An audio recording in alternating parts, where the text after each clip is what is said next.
এজন্যই তো ওসমান গনি রাদিয়াল্লাহু তাআলা আনহু বলেছিলেন, ইয়া রাসূলুল্লাহ, ইয়া হাবিবাল্লাহ,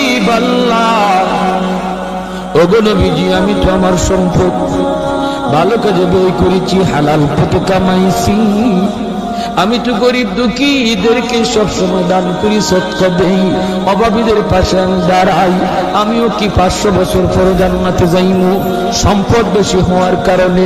আল্লাহর নবী বলেন, উসমান রে, তুমি আমার জামাই হতে পারো, তুমি আমার মেয়ের জামাতা হতে পারো, কিন্তু আমি নবী নিজের থেকে কিছুই বলি না।